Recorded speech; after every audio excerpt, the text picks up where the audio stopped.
Welcome everyone. Today we have updated version of a Necromancer guide in the higher pit level dungeons. Looking over here, my friend is currently clearing a pit level 125 dungeon, and this is with 0 death. Now it is much harder to achieve 0 death in the higher pit dungeons, but he has tried his best to do it, and this is the demonstration of pit 125, which I show you guys the combos and also skill rotations, how to survive higher pit dungeons. Now looking over here, he has also cleared pit 126, and yes, it is getting slower as he push for each pit, and usually they're getting one pit at a time, and he can push for pit 300 he believe, but just a lot of grind. But during this time I think he died about 2 times. So yes, you can push for higher dungeons with Necromancer, especially over pit 120, and this video will focus on this. Now as a small teaser for this video, you can see that we have added a variety of different builds, including the Bone Storm, including Temerity, including Bone Storm with barriers, including the version without Shackle, and finally a version with Bone Prison together auto casting Bud Light. So there is tons of variety of the build I want to share you guys in this video. You can pick and try, and those doesn't take a lot of items to make it work. Most of them will take just one different aspect, and most of them will just take one different unique item. My friend has also written some notes about the frequently asked questions, and we'll go through some of the details as to the range of different skill passives and also different concepts we want to share with you guys about getting over 100% attack speed. So yes, this particular video is going to be action packed, and let's get into the video. So coming over to a replay of pit 125 without any death using the Necromancer. And because you guys have seen the build before, I'll briefly highlight the skill rotations and also the combos. If you haven't seen the build, we are using Blood Mist together with Corpse Explosion and also lots of auto casting using the minions. And what you can notice is my friend is using the PERMA stun setup. There is tons of ways to trigger stuns, including minion attacks, including your shadow damage, including auto casting Corpse Tendril, auto casting your Corpse Explosion. And as you guys can see in the replays, a lot of times the monsters are perma stunned, and this is really one of the centerpiece of the build. Because the monster are perma stunned, this allows my friend to cast his Bone Storm, not to gain barrier notice. He realized he needed more damage, so he's casting his Bone Storm to gain the critical chance and also the damage reduction. While doing so, he's permanently stun enemies and then casting the active golem. So he's not casting Blood Mist a lot of the times, and this is actually allowing him to do more damage. What he started to realize after 120 tier dungeons is that the monster is very tanky. You want to spend less time in Blood Mist, only do this when you want to become defensive, but rather you want to be perma stunning enemies with Corpse Tendril and then casting your golems active. Whenever you can, you do want to cast your Bone Storm, and this will give you the boost of critical chance. Now I'm sure you guys might have noticed, during this version of the testing replay, my friend has also added the Bone Prison version, which auto casts Bud Light. So yes, one more skill is added to this location, but if you guys don't like to press buttons, there's a variety which you don't have to cast Bone Prison. But having Bone Prison, he removed a bit of the minion bonus attack speed. In return, having Bone Prison gives him auto casting Bud Light, and Bud Light gives another 20% multiplier for the Necromancer and also minions to be dealing damage. We will be talking about the range you want to stand with your Necromancer, because if you stand too far away guys, you're not getting bonus damage. You want to stand close as like this to deal even higher damage, and this will be focused on the second part of the video about the skill rotations and also more tips. So together the combination is actually changed a little bit as you guys push for even higher dungeons. Now there is a skill rotation should you not sure how to play the build, and in our previous guide we'll focus on Blood Mist and also Corpse Tendril, but in this higher dungeon version we'll focus on Corpse Tendril and also Golem active as your AoE down monsters, and they are extremely tanky for the higher pit. But as you can see, the build is extremely safe as long as you practice a little bit, and because 90% of the time the monster permanent stunned, you have so many ways of stunning monsters, and this will also increase the stagger meter against the boss. Now in terms of the boss fight, you really do want to come over to our notes with the bosses that you want to avoid. So here we have written down the notes of the 3 bosses you really want to avoid, which does not summon minions for you to be AoE with your Holy Bot Potion. Now in terms of the boss fight, it is straightforward. And because with the higher level dungeons, the boss can one-shot you, you want to be a little careful and not get too close to the boss and also the ground effects. You want to be constantly casting Corpse Tendril and also Active Golem, but majority of the time, the biggest source of damage is coming from the Corpse Tendril and minions killing the monsters next to the boss, and this will be coming from the Holy Bolt. Expect to take a few minutes to take the boss down. Even if the boss can summon monsters, this can take a while. So notice that after 1 or 2 minutes, my friend is going at it against the boss. But the moment the boss summons tons of monsters, this is when you use Active Golem together with Corpse Tendril to do massive damage. You gotta be patient, and once you're patient, you are rewarded with tons of damage. Pop this holy potion again, just in case it runs out. So yes, the boss fight will take patience and also skill rotations, the red combination. You have to go with Corpse Tendril and then go with Active Golems. And then you want to actively avoiding spells and also notice the difference between the boss's rotations. And once you get used to this, you can start to see the pattern when the boss summons and get the most benefit out of it as you kill the monsters the boss summons, in return doing massive damage against the boss. Now for the bosses that does not summon, it is not recommended to fight those. You want to reset the dungeon, find a different boss. And the 3 bosses to be avoided are in the notes for the builder's guide, so you guys can be avoiding those, because this will take over 10 minutes if you're just grinding down the boss without any potions, without any damage boost. Now because my friend's gears have not changed much since the last recording, he has changed the skills out of the Army of the Dead in terms of the Bone Storm for more additional critical chance. So over here, at the end of the video, I'll have the entire demonstration of the gears of choices he's using for those runs. And we'll also talk about what are the gears he can upgrade for the future for have even more damage. So coming over to our builder's guide, you can see that around this tab there's a tons of new build varieties that is available for you guys to have a look. The first build we had for over Pit 120 was using the Army of the Dead. But this particular setup is allowing us to instantly casting the skeletons after we die. But this is not really that rewarding. So the new setup is going to have Bone Storm. Now currently my friend is not running the Bone Storm providing additional barriers.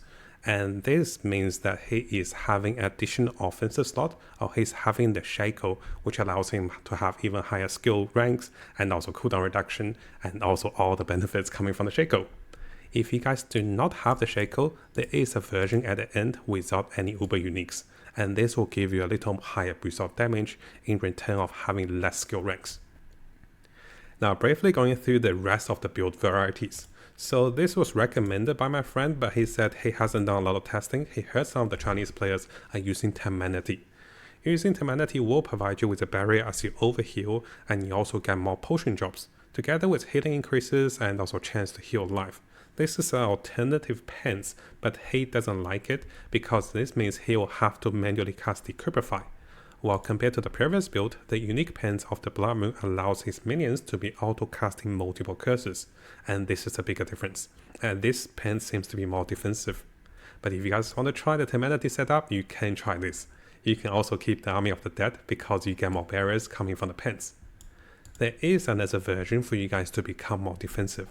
You don't have to use the unique pens. If you like to be manually casting your Decrypify, you can do so, and then you can follow by getting more defensiveness onto your pens and also getting more better stats with the legendary. Together with gaining additional shield with your Bone Storm, this variety is also very durable. Now finally, we do have a version which takes away the unique helmet with Shackle. And if you guys are not using Shackle, don't feel too bad. If you roll onto the cooldown reduction, if you roll onto the Blood Mist cooldowns, or even if you roll onto intelligence, it is still very powerful to just use one legendary item. Now one of the build version I forgot to mention is the variety with the Bone Prison, and I have just added to you guys as well. So what is happening is, when we cast Bone Prison, we can then also use that to auto cast our Blight. And this is a variety which takes away a little attack speed on the minions, but we're still using Golem active for the most of the damage. So taking away attack speed on the minions shouldn't affect the setup this much for this variety. For the pit 1 to 5 clear, my friend tried this setup. For the other pit clear, for the pit 1 to 6 clear, my friend tried this setup. So you guys get to see a lot of different varieties of the versions and see which one fits you. In terms of this version, you are casting Bone Prison, which in return will cast Blight. And this in return will give you the damage multiplier coming from the Blight for 20% more damage for even higher burst damage with active golems. Now I know it's a little overwhelming, we have so many build varieties, so what I recommend is try the Bone Storm version with pit 1 to 5 and 1 to 6 0 death clear, and this is a recommendation. I don't recommend trying Temerity. If you're not familiar with this setup, you can try it to see if it works. Now if you want a bit defensive, try the Bone Storm with barriers. And if you don't have Shackle, you of course try the one without Shackle, right? And finally, if you want to try to mix things up and try to remove some attack speed for more bonus damage, you can try the Bone Prison version, which will give us more vulnerability and even more auto casting with a Blight. And I think this is a good time to come over to his question and also answers. One of the first questions we have on the skill tree is that why does he not use Blight instead of having the Corpse Explosion on the skill tree? He is using the active auto casting of the unique ring, which allows him to auto cast Corpse Explosion.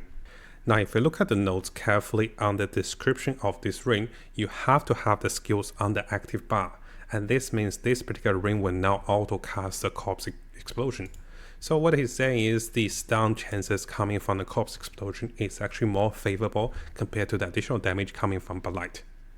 Now the second thing we want to talk about is having additional attack speed. So he's not sure exactly how the attack speed is transferred onto the monsters, and here we were discussing actually, he said that seems that you need to have over 100% attack speed to benefit most on your character, which will translate onto the minions to benefit from that.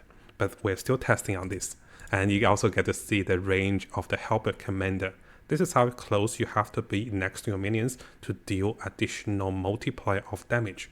So for the Necromancer, you have to be in close range to deal even more damage. Now the next question is, how much critical chance do you need? After casting Corpse Tendril, you gain 25% critical chance. So here he recommended to achieve about 90% critical chance to give you guys the best damage output. And you can add Bone Storm for additional 20% critical chance. So here you get free 45% critical chance. You just have to aim around 40 to 45% critical chance to achieve 90% critical chance, which is definitely more than enough for you to do more damage. One of the questions we often get is that why don't I do enough damage after pit 110 or after pit 120?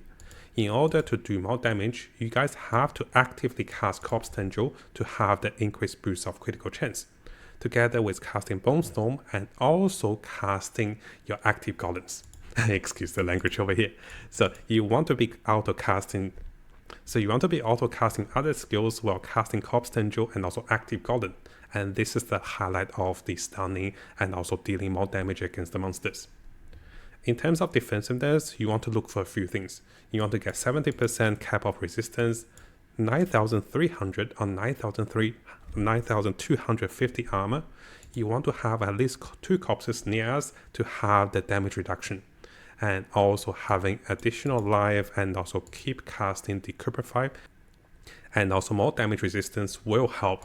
Items like the Shackle or any other aspects that provide you with damage resistance will help you avoiding getting one-shotted. Later in the skill replays, you can see that he doesn't get one-shotted, then he can cast the Blood Mist to come back to full life. Now finally, in terms of the cost of the build, one of the biggest focus you want to focus on is going to be +3 rank 2 golems. After that, the Helper Commander, which you can see in the image, you want to be this close against the monsters. And in case you guys are not sure about the Helper Commander, you can come over here and you can see the Helper Commander will provide your minions with a multiplier of damage up to 45% just with rank 3. And this gets even stronger if you find this on the Amulet. You can find some cooldown reduction, this will help as well. And we don't really have to invest too much on other gears, and also hitting the right affix onto the graphics will help, but it is not that massive compared to other build, and those are the focus you want to focus on to push over pit 120 or 125. Now coming over to our skill rotations and also tips for the high level dungeons. We have mentioned this a little bit at the start of the video, but I thought I'd cover this in more details. The first thing is, whenever you meet an elite pack guys, you want to cast your Blood Mist. You do not want to risk getting one-shotted, and after casting Blood Mist, you'll spawn more corpses, which allows you to start your PERMA stun rotations. Now during this first version of the Pit 1 to 5 clear, you can see that my friend is casting Corpse Tendril, casting Bone Storm for the auto Belight, and then casting the active Golem. The Bone Prison here kind of keeps the monsters in their place as you group them, as you stun them. Now there is a variety which I'll show you guys that doesn't use the Bone Prison if you don't like this setup, because there is one more button to be pressed, and sometimes if you press too many buttons you could die. Again, the focus is to auto cast your spells while casting actively spells to deal more damage to burst down the enemies. Because the monster have so much HP, you are actually doing a lot of piano punching in terms of the keyboard, and you have to be careful. If the monster does hit you and they shouldn't one-shot you, you will cast your Blood Mist to get away from harm and then keep doing this. During this time, I want to highlight, notice that he's standing quite close to his minions. Remember that guys, you want to be close in the range for the minions for the bonus Commander damage passive that will give your minion a tons of boost of damage. So it's quite important for you to stay close to your minions and know the radius you can stay away and also closer. Now coming over to the replay for the Pit 1 to 6 clear. Now during this time he forgot to switch his overlays back into English, so he's using his Chinese overlays. Similar to before, you cast Blood Mist, you get into the fray, and then you start to casting Corpse Tendril. Notice this time he has Corpse Explosion on his skill bar to have even greater control. He's not using a Bone Storm setup, and this shows that a variety of those setup and also build can work. Now the concept of not having Bone Prison is gonna be saving you one less button to press.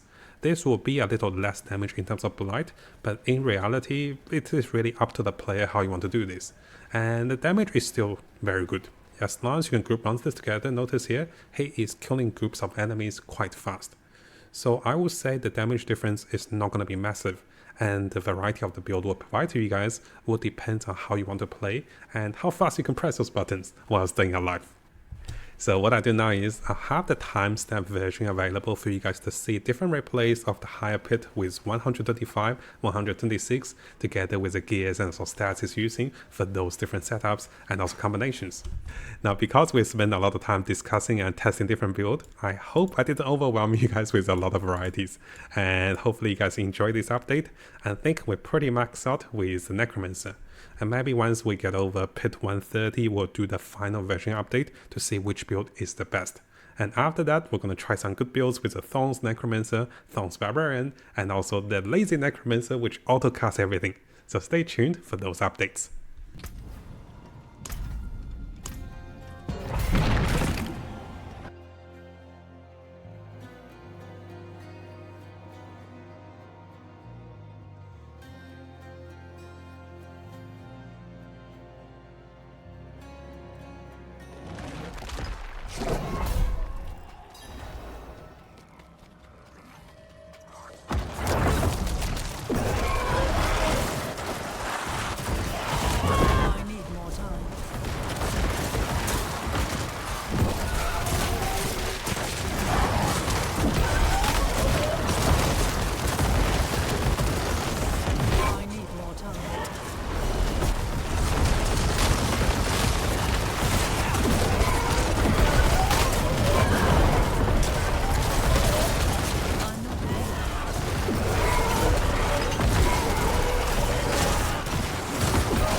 更真实。